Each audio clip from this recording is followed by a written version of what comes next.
Yo, what up, guys? Decided here to drop two important information right now that just dropped in the content creator chat, and I just wanted to share it with you. The first one is the status of this weekend activity in terms of shard pool. If you do not already know, or due to the fact that all these other events may have, scattered the calendar a little, it's still going to be a 2x chance to get epics and legendary champions from your void shards this weekend, Friday, Saturday, and Sunday.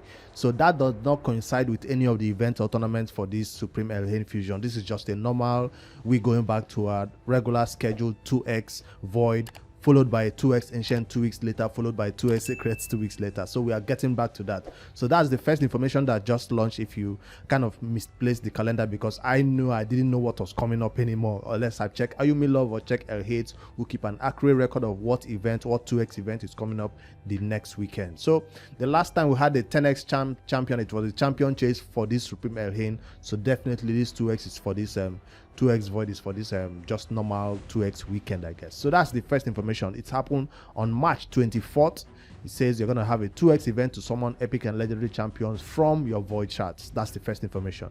Now the second one, a lot of you might not find this one that interesting, but I know whenever I see an information like this that drops in terms of champion buffs or nerfs, I like to go in there and find out if this champion will all of a sudden be better than they were before. If I had them in the vault, I never intend to build them at all. I want to see if these changes they are making to these champions buffs will make them very viable for content in general. So the first champion that is going to be buffed in the next coming update, if you ask them when is that next coming update, we don't have a date. It's just coming soon. So don't ask me when is the next coming update. You just know that whenever there is a next big event where you have to update the game or whatever, they do a bug fix, that's when this next update will be done. It could be the next fusion maybe, or the next set of champions that are coming out to be added. That's when this update will be done to this champion. So the first champion that is being buffed, yes, I'm calling it a buff. I don't even know whether it's a nerf, but I'm thinking, why would this champion be nerfed? Because they've never been used in raid. Well, apart from for faction wars. The first one is a legendary champion, and his name is Elegiaus. I want to mention that one first because he's a champion I currently have at level 60 on my account. I only built him for the purpose of using him for faction wars, and he's one of those champions. When I did a video about champions you cannot one-shot in raid, he also joined that list of champions you cannot one-shot, because he have this passive right here that makes him not be able to be killed. He will place a shield on himself if you try to nuke him down all at one time. So the first thing that is being changed about Elegiaus is that his dead stop skill, which is which one? Dead stop, this one, his A2. Originally, what does it do? If it attacks one enemy, puts the target skill on cooldown. That's the end of the story. But this time now they're going to add extra sentence right there that says also places a block buff debuff for 2 turns. No, I'm still not impressed. I'm still not impressed. Mostly because block buff debuff, we need it on an AoE basis, right? For the Hydra, for other content that requires block buff debuff for 2 turns. On a single target skill, putting somebody's skills on cooldown, then placing block buff debuff. Are they going to buff themselves, or they're not going to get any? I'm trying to figure out whether this is a skill for a boss or this is a skill for enemies, AoE enemies, wave content. Definitely single target skills are not for AoE content, so it's not for wave content. It's usually for buffs and for bosses. So if you place block buff debuff on one of the Hydra heads, maybe I can still figure it out where that's going to be useful, but I know that the putting skills on cooldown is usually useful. You see him sometimes being used in arena, but let's see what else is being changed about him, because that's not all. At the second part of the sentence where they say if the enemy has any duplicate of this target champion, we'll also put that skill on cooldown. Okay, so when it happens that there are 2 or 3 people, the same champions, you just do for one, it happens to all of them. That means it will also place a block buff debuff on for 2 turns on those duplicate champions also, and places a block buff debuff on them for 2 turns. So it's not just a single target skill, I guess. It only applies when you have multiple champions, 3 copies, 4 copies of one champion in an enemy team. That's when he just goes in there, places one on cooldown, he places all of them on cooldown, places block buff debuff on one, it happens to all of them. Well, not the entire enemy team, but at least the ones that are duplicate champions. I'm trying to still think where that's only useful. I can only think of maybe the Hydra, where you have some champions being 2 at a time, or Doom Tower. I mean, Faction Wars, where you have 2. Doom Tower and not Hydra now. Doom Tower and Faction Wars. That's the only place I see champions being duplicated or used in wave content. So is that change enough to make him all of a sudden useful?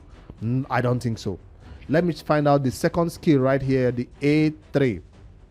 Ghost Rage. That's a long read, so I'll bear you with a long read because it will slow me down. But I just also wanted to see what is added to it. Let's see. Turn meter decrease of 20%, decreases enemy turn meter by 20% by a further 10% for each removal of buff. So this skill removes buff, right? And it does a turn meter decrease by 20%. Turn meter by a further 0.2% if they are 1% of the. See, so that's the part that is being changing. That other part that says turn meter decrease by 20%, that stays. Decrease enemy's turn meter by a further 10% for each removed buff. So all the 0.2%, 1%, that's gonna be gone. So take note of that. So that they're gonna take off all that part and just add a 10% extra turn meter decrease for each buff removed. So instead of a 20% decrease of turn meter, it could be 10, it could be a 50% turn meter decrease if you remove 3 buff, or a 40% turn meter decrease if you remove 2 buffs from the enemies. So this is an AoE skill, so it seems like an opportunity to just cleanse the enemies of their buff and push their turn meter back. That's what it's going to be doing, because 20% seems okay, but now it will be up to 30 or 40% turn meter decrease. That's what I think. All right, that's going to be a useful skill. So all of a sudden he begins to be a buff stripper and a turn meter decrease champion on a 4-turn cooldown when booked. I don't think so. All right, one more thing that is going to be changed about Elegiaus, his passive spawned by death is going to be changed to have a decrease,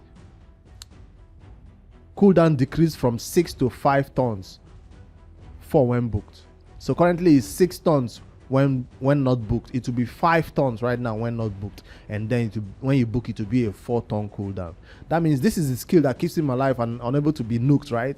Or his passive that makes him not, he can survive on 1 HP, prevents this champion's death by keeping him alive by 1. All right. I guess that's not all though. It's now be a 30% of his max HP. Right now it's a 20%. If this skill prevents this champion's death, heals them by 10% of their max HP, fills their turn meter by 20%. That turn meter fill will now be 30%. Heals them by 30% of their max HP, fills their turn meter by 30%. So it's also not a 10% max HP heal. It's a 30% max HP heal. And this champion is usually built in high HP, usually in a shield set. So if he heals himself by 30% when he's not dead, that means instead of staying in 2%, 2 HP or 3 HP, he can be up to back to 50% HP or so. If he had some masteries on it that heals him and stuff. So that's a good one. Try to nuke him. He simply goes to 1 HP and then goes back to 30 or 40% HP, and then fills his turn meter by 30%, no longer 20%, no longer a 10% heal. That also changes about the passive. Now for his aura, which he doesn't have, Elegiaus doesn't have an aura. They're gonna include an aura for this guy to increase ally accuracy in all battles by 60. This is an aura that is not that important in raid, to be honest. It's only specific and used in early game content where you don't have enough accuracy. So this aura brings no difference. If you put HP in all battles aura for him, that's useful. Increased accuracy in all battle is not a useful aura for a legendary champion, especially. Give this to the epics or rares. I can't think of any place where this is useful. If you need increased accuracy, you build it into your banner and your chest, or even bring a champion that increases your ally accuracy, not in a leader slot that takes up an entire leader slot. You want damage right there or speed right there. That's or defense or HP, not accuracy. All right, Elegiaus is still gonna remain in my vault All these changes are good. If you just obtain this champion newly in raid, is one of your first legendaries, you might want to look into using him for content. He will definitely be much better than he was. I'm not doubting that. But compared to other tanks, other HP based champions, other people to keep my team alive, strippers, whatever support role they are playing in my team, he is not it. He is not just there yet. So even if they're those nukers, I mean those tanks, those support champions can die when you nuke them down, he's keeping himself alive. It's an advantage, so take note of that. I usually bring a revive with those tanky champions to keep them back to life if they go down, but he keeps himself alive, and now he's doing a lot of more healing and meter and feel for himself, so he can get back to this passive fast enough while he's keeping the enemies, annoying them, stripping their buffs, and of course placing block debuff and block buff debuff right now on them for 2 turns. I wish that was on I don't know if you put it on 1 Hydra head, can it apply to the 4 Hydra heads? I love somebody to give me comment about that, and maybe we'll test him out when it's done to see if we can place block buff debuff on 1 Hydra head and see whether it will spread to the 4, because they're all Hydra heads, right? They're coming from the same what do you call it, the same body, so to say, just 4 different heads. So let's see if it's something we can place it on 1 head and spread to the 4, or it only applies still in wave content for champions that are duplicates. All right, that's the first champion that is being buffed, I guess buffed in high quotation marks right there. Elegiaus still not enough to be useful in my account. Like I said, if you're new to raid, this is your first legendary champion. Like he's 60 in my account. I used him for faction wars. Awesome champion. When that boss in the faction war tries to take him down, nothing, he can't kill him. So that boss ignores defense. So that type of Hydra, I mean that faction war boss ignores defense, I think. And high HP champions were what I needed. The undead hordes faction, high HP champions had to come in there and help me survive. All right, the next champion that is being buffed is gonna be what's his name, Suzerain Katonn, from the same faction as this champion. Is a champion I recently obtained, and I've never brought him out of the vault. I see this champion as annoying, extremely annoying in the Doom Tower waves. When you come across him, he kind of removes your buff. I'm not sure of his skills, but it's not a useless champion. If you ask me between Suzerain Katonn and Elegiaus, who would I rather take into battle? I'd rather take Suzerain Katonn into battle. That's the truth. I don't know what special things they do, I mean, in their differences, is because this is not a champion I have a lot of knowledge about. I just pulled him from shards and put him into the vault straight because I read his skills at that time and think he wasn't just right for my team. So let me see the changes that are being done to Suzerain Katonn to see if all of a sudden he will now be useful in my team. Hex of Years is the first skill that is being changed, and that is his A2. What is being changed about this skill? It now has a 70% chance. Right now it's a 50% chance of placing Weaken. It will be increased to a 70% chance. When you book this skill, it will now be what, a 100% chance of placing Weaken. AoE Weaken is the first part of that skill, and then it has a decreased defense for 2 turns if the Weaken is not placed. That's a condition. If the Weaken is not placed, you will have a decreased defense instead. So also has a 45% chance of placing 60% decreased defense for 2 turns. The if has been removed. That is the change that is being brought into this champion. It will place this decreased defense, but it's not 100%. It will now be a 45% chance of placing decreased defense for 2 turns.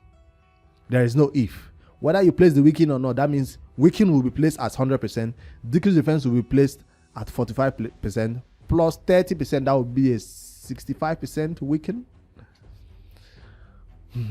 Just give this champion. What I'm thinking is, why would I bring a champion who places Weaken at 100% and bring decreased defense at 65% into battle? I guess that will happen if you don't have a champion that can place decreased defense and Weaken at 100% like a Lydia. So for the poor man's decreased defense and Weaken, there you go. Suzerain Katonn can place it for you. But guess what? It's on a 4-turn cooldown. That is not changing. It will still be on a 4-turn cooldown. And usually we want debuffers in battle to be on a 3-turn cooldown for the next wave. So this is not changing, and I don't know if this skill all of a sudden makes him useful. But let me know what you think about it in the comments. I appreciate the Weaken being brought from a 50% booked to a what 80%, now being brought to a 100% weakened. I appreciate that. And now the if of that decreased defense is no longer an if. It will land at a 45% rate booked to a 65%. That's the change that is coming to this champion. And the next change that is coming now right now is this other skill called Banish from Time. That's this A3 skill. Damaged increase. That's the end of the story. Did I all of a sudden want this champion to be a damage dealer? Well, usually people build him tanky and become annoying, but I've never really seen him as a nuker. Suzerain Katonn damage on this skill has been increased. So what does that mean? It means his multipliers. And when that update is done, you might want to check Elegiaus' website to see the new multipliers and compare it to the old multipliers that he currently has right now. So nothing is being changed about this skill, just the damage that what it can do. It removes shield, block damage, unkillable buffs from all enemies, then attacks them. That's a damage dealer skill, but people usually use him for not damage. I've not really seen anybody use this champion for damage. It's just there to remove this shield and block damage. That's what normally I see him for. And this is also a 4-turn cooldown skill. Not that great. One buff strippers, but it doesn't strip all buffs though. It just shield, block damage, and unkillable. So why wouldn't it be on a 3-turn? Maybe because it hits hard. But we normally see AoE damage nukes that are also on a 3-turn cooldown. So I'm not getting this buff for Suzerain Katonn. So that's what is being changed about these two champions from the Undead Hordes faction. They just focused on these two champions, maybe because they saw that people were not using them for any content at all in raid, and they are thinking maybe these changes that are coming to them will bring them to the spotlight and maybe begin to have people build them and use them. Let me know in the comments if you think any of these changes that is coming to Elegiaus and Suzerain Katonn is enough for you to bring them out of the vault or build them, book them, because that's the hard part, booking a champion that you don't think is worth it. And yeah, let me know in the comments what you think about these changes, and when it finally launches, we'll be glad to test them out in content and see if they are now viable. It's totally fine if you disagree with me with any of these points. I'm just talking about it based on the champions I have for content who are doing better than these champions can do, but you can approach it from a different perspective and try them out also, and I'll let you know your comments below. All right, that's what is coming. 2x this weekend and buffs for this champion on an undisclosed date. Yeah, later guys. Don't forget to hit like and subscribe to my YouTube channel for more raid shadowless content on a daily basis. Later.